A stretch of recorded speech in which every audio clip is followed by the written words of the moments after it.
I lived in a quiet suburban town, in the same house where I raised my only son, David. For 35 years, I was a librarian, surrounded by the comforting scent of old paper and the quiet hum of knowledge. Now, retired, my days are filled with gardening, volunteering at the local animal shelter, and enjoying the simple peace I've worked my whole life to build. That peace was shattered, however, on what should have been a happy occasion, revealing a cruelty in my own family I could never have imagined. Before this story unfolds, I'd love to connect with you. Please let me know in the comments where you're watching from and what time it is in the corner of the world. It's amazing to see how far these stories can travel. The evening of my 60th birthday was meant to be a quiet, elegant affair. I had booked a private room at the Gilded Spoon, a restaurant known for its understated charm and exquisite food. It was just the four of us: my son, David, his wife, Chloe, my best friend, Susan, and me. I'd worn a simple but beautiful silk dress, a gift to myself in a shade of soft lavender. I felt happy, content, and ready to celebrate a milestone surrounded by the people I loved most. The trouble began subtly. Chloe, as always, was dressed to the nines in a designer dress that probably cost more than my monthly mortgage payment used to. She spent the first 20 minutes of dinner taking selfies, adjusting the lighting with a small portable ring light she'd attached to her phone, and posting to her social media. "Just have to show my followers the vibe for my mother-in-law's big 60-0, she'd announced, her smile never quite reaching her eyes. David, my son, just gave a weak, apologetic smile from across the table. He'd become an expert at that smile since marrying Chloe 3 years ago. It was a look that said, "I know, but what can I do?" Susan, ever the diplomat, tried to steer the conversation toward my recent volunteer work, but Chloe's attention was firmly glued to the stream of likes and comments appearing on her screen. The main courses were served, and I decided to make a toast. I raised my glass of water, I don't drink alcohol, and began. "I just want to say how wonderful it is to be here with all of you. 60 feels like a real achievement, and having my son, my daughter-in-law, and my dearest friend by my side means the world to me." As I spoke, Chloe was whispering to David, her eyes darting toward my lavender dress with a smirk.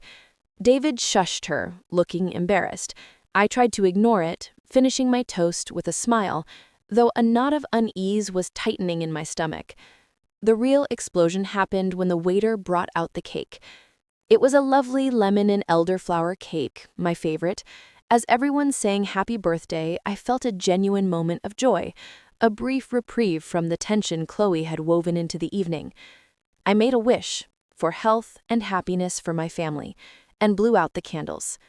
The waiter began to cut the cake, but Chloe stood up abruptly, holding her glass of expensive red wine. "Oh, before we eat that," she said, her voice loud enough to turn heads at nearby tables, "I'd like to propose a toast of my own." She walked around the table to stand beside me. David looked nervous. "Chloe, maybe just sit down," he started, but she ignored him. She raised her glass high. "To Eleanor," she began, her voice dripping with fake sweetness. "On her 60th birthday. She's always been so frugal, so practical. I mean, who else would wear a dress like that to their own party?" She gestured vaguely at my silk dress. My heart sank. Before I could process the insult, she tripped. It was the most theatrical, unbelievable stumble I had ever seen. The entire glass of deep crimson wine arced through the air and splashed directly down the front of my lavender dress. Gasps echoed from the other tables. The wine soaked into the delicate fabric instantly, a dark, ugly stain spreading across my chest. For a moment there was just shocked silence. Chloe looked down at me, her feigned surprise quickly melting into a cruel, satisfied smirk. Then she leaned in close, her voice a low, venomous whisper for only me to hear. "There, now you look as cheap as you are." She straightened up, putting her hand to her mouth in mock horror. "Oh my goodness, I am so clumsy. Eleanor, I am so sorry. But I had heard her. The whisper was as clear as the stain on my dress. The public apology was a lie, a performance for the audience she had created. The entire act, the toast, the stumble, the whisper, was a calculated act of humiliation. I looked across the table at my son. He sat frozen, his face pale, his eyes wide with shock, but his mouth firmly shut. He didn't defend me. He didn't say a word. In that moment, his silence was a deeper wound than the wine. Susan was on her feet instantly, dabbing at my dress with a napkin, her eyes flashing with a fury that I was too stunned to feel. The restaurant manager was rushing over, apologies tumbling from his lips. But all I could see was the triumphant glint in my daughter-in-law's eyes and the crushing, cowardly silence of my own son. My 60th birthday wasn't just stained with wine. It was stained with a betrayal so cold and deliberate that it took my breath away. Chapter 2. A Wall of Silence. The days following my birthday were shrouded in a thick, suffocating silence. The restaurant had been incredibly apologetic, refusing to let me pay for the meal and giving me a voucher for a future visit, which I knew I'd never use. Susan had driven me home, her protective anger a warm blanket around my shivering shock. We tried to salvage the dress, but the red wine stain was a stubborn, ugly reminder of Chloe's cruelty. It was ruined. But the dress was the least of my worries. The real source of my pain was David. He didn't call the next day, or the day after. For 3 days, my phone remained silent. I replayed the scene in my mind 1,000 times. I saw Chloe's smirk, felt the cold splash of the wine, but what haunted me most was David's face, paralyzed, silent, unwilling to meet my eyes. He was my son. I had raised him to be a good man, to stand up for what was right. How could he sit there and watch his wife humiliate his mother without saying a single word? Finally, on the 4th day, I couldn't bear it any longer. I called him. He answered on the 4th ring, his voice hesitant. "Hi, Mom. I was expecting to hear from you." A long pause stretched between us. "Yeah, sorry," he mumbled. "Work has been crazy." "Work?" I repeated, a hollow laugh escaping my lips. "Your wife intentionally poured a glass of wine on me on my 60th birthday, and you've been busy with work?" "She didn't do it intentionally, Mom," he said, his voice instantly defensive. "It was an accident. She tripped. She feels terrible about it." The lie was so blatant, so insulting to my intelligence, that it stole the air from my lungs. "An accident, David? I was sitting right there. She whispered in my ear. She told me I looked cheap." "She would never say that," he insisted, his tone hardening. "Chloe is just a little dramatic sometimes. She's not malicious." Every word was a small betrayal, a nail in the coffin of the relationship I thought we had. He wasn't just silent anymore, he was actively covering for her. He was choosing his wife's lie over his mother's reality. "So you think I'm lying?" I asked, my voice trembling with a mixture of hurt and anger. "No, I just think you're upset and maybe misinterpreting things," he said, the classic gaslighter's phrase. "Chloe already sent you an apology gift. Didn't you get it?" I looked over at the small, unopened courier box on my coffee table. It had arrived that morning. I hadn't even bothered to open it. "A gift doesn't erase what she did, David, or what you didn't do. You didn't defend me. You sat there and let it happen." "What was I supposed to do?" he shot back, his voice rising. "Make a scene in the middle of a crowded restaurant? Start a screaming match with my own wife on your birthday? I was trying to keep the peace." "There was no peace to keep," I cried, the dam of my composure finally breaking. "There was just cruelty. Your peace came at the cost of my dignity." The conversation deteriorated from there. He accused me of being overly sensitive and trying to cause problems in his marriage. I accused him of being a coward who had lost his backbone. We ended the call with nothing resolved, a chasm of anger and misunderstanding gaping between us. I hung up, shaking. Later that day, I numbly opened the box from Chloe. Inside was a ridiculously expensive-looking scarf and a card. The printed message read, "So sorry for the little spill. Hope this makes up for it." Below it, Chloe had signed her name with a loopy, arrogant flourish. There was no remorse, no genuine apology. It was a bribe, a way to shut me up. A little spill.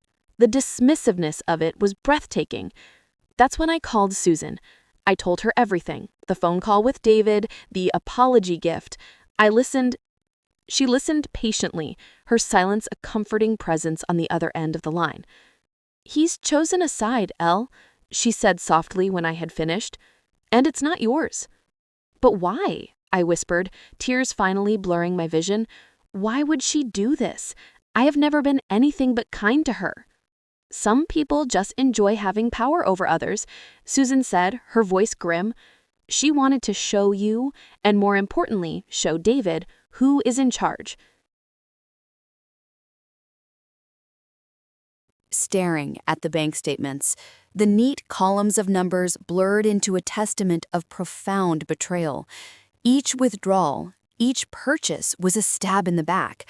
The $15,000 for jewelry, that was for the diamond earrings Chloe had flaunted on Instagram, claiming they were a surprise gift from my darling hubby. The $20,000 for travel, that paid for the spontaneous trip to Bali. The $50,000 wire transfer wasn't a business investment. It was the entire startup cost for her sham boutique. My life savings were being used as their personal slush fund. My grief quickly hardened into a cold, clear resolve. I couldn't confront them directly. They would just lie, gaslight me, and David would likely lock down the accounts, preventing me from gathering any more evidence. I had to be smarter. I had to be more methodical. I had spent my life organizing information. Now, I would organize their downfall. My first call was to Susan. I laid out everything I had found. The lies about her family, the bank statements, the sheer scale of the theft. She was silent for a long moment, and I could almost feel her fury vibrating through the phone. "That's not just disrespect, Eleanor," she said, her voice dangerously quiet. "That is elder financial abuse. It's a crime." "I know," I replied, my own voice steady. "And I need irrefutable proof, something that David can't possibly deny or explain away." My plan began to take shape. I needed more than just bank statements. I needed to connect the dots in a way that would be undeniable, not just to David, but to a wider audience. If Chloe lived her life for an audience, then she would be judged by one. I went back to the bank, this time in person. I met with the branch manager, a kind woman named Mrs. Gable, who had known me for years. I didn't tell her the full story, only that I suspected unauthorized activity on my account and needed to secure it. With her help, I opened a new, private account in my name only at a different bank. We then set up a process to carefully transfer the bulk of my remaining funds to the new account, leaving just enough in the old one to avoid raising suspicion. Crucially, I had Mrs. Gable help me flag the existing joint account for monitoring. Any transaction over $1,000 would now require a direct phone call to me for verbal authorization. The trap was set. Next, I focused on the boutique. I went to the website and ordered a handbag. It was a flimsy, poorly made knockoff of a famous designer brand, yet it cost over $300. When it arrived in a cheap plastic bag with a shipping label from a massive warehouse in another country, I had my proof. This wasn't a curated collection. It was a classic drop shipping scam. I documented everything: the website, the order, the product, the packaging. My research into Chloe's past also paid off. I managed to find an old high school acquaintance of hers online. After a few carefully worded, friendly messages, the woman opened up. "Chloe? Oh yeah, we all called her Storytime Chloe. She was always telling these wild stories about her rich family and the famous people she knew. None of it was true. She was always desperate to be someone she wasn't.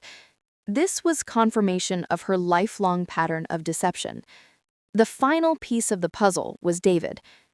I had to understand how my son, the boy I raised to be honest and hardworking, could have fallen into this web of deceit. Was he a willing participant from the start, or had he been manipulated? I recalled how, in the months after their wedding, he had seemed stressed and distant. He had mentioned being under a lot of pressure at work and the immense cost of keeping up with Chloe's lifestyle. I realized now that he hadn't been under pressure at work, he had been under pressure at home. He had likely started borrowing from my account with the intention of paying it back, a small loan to smooth things over with his demanding wife. But small loans became bigger ones, and soon the lie had spiraled out of his control. He was trapped. It didn't excuse what he did, not by a long shot, but it painted a more tragic, more pathetic picture. He wasn't a master criminal. He was a weak man who had made a series of terrible choices to please a woman who never loved him, only what he could provide. It took me another month to gather everything.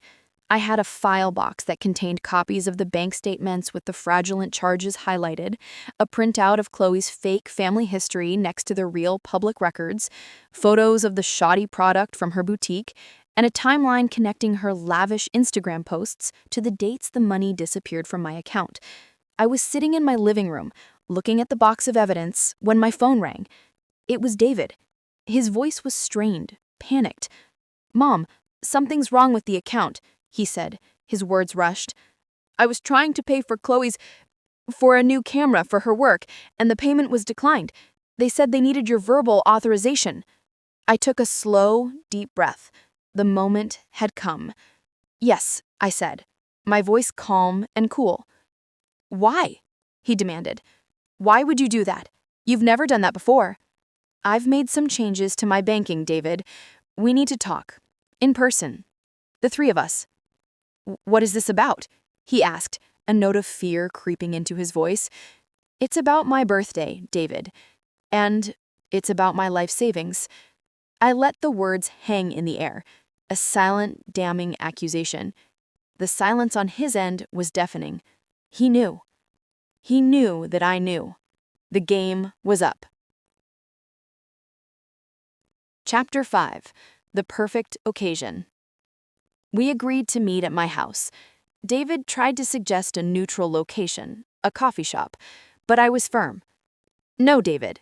You will come to my home, the home I paid for with the money you've been stealing." His protests died in his throat. They arrived 2 days later. Chloe swept in as if she were visiting a slightly shabby museum, her eyes scanning my comfortable, well-lived-in furniture with disdain. She was wearing a cream-colored pantsuit that looked like it cost a fortune, one I probably paid for. David trailed behind her, his face ashen, avoiding my gaze. "Eleanor," Chloe began, her voice falsely bright, "David said you were having some kind of banking issue. I do hope everything's all right. Financial stress can be so trying for people your age." The condescension was so thick, I could have cut it with a knife. I gave her a thin smile. "My finances are perfectly fine, Chloe. Please, have a seat." I gestured to the sofa. I remained standing. I wanted them to have to look up at me. I let the silence hang in the air for a moment, watching them squirm. David fidgeted with his watch, while Chloe examined her perfectly manicured nails. "So," she finally said with an impatient sigh, "so what's this all about? We have a reservation for dinner." "I'm afraid you'll have to cancel it," I said calmly. I walked over to the file box I had placed on the sideboard. I lifted it and set it on the coffee table in front of them, with a heavy, definitive thud. Chloe raised a perfectly sculpted eyebrow. "What's this? Your old book club notes?" "No," I said, looking directly at David. "This is a record of my finances for the past 3 years, a record of every dollar that has been stolen from me." David visibly paled. Chloe, however, just looked bored. "Stolen? Don't be so dramatic, Eleanor. David manages your money. I'm sure it's all perfectly in order." "Is it, David?" I asked, my voice still quiet, but now laced with steel. "Is it in order?" I opened the box and took out the first file. "Let's start with your family, the wealthy philanthropists from Connecticut. Or should I say, the retired postal worker and the part-time cashier." Chloe's bored expression vanished, replaced by a flash of panic. I have no idea what you're talking about. That's an invasion of my privacy.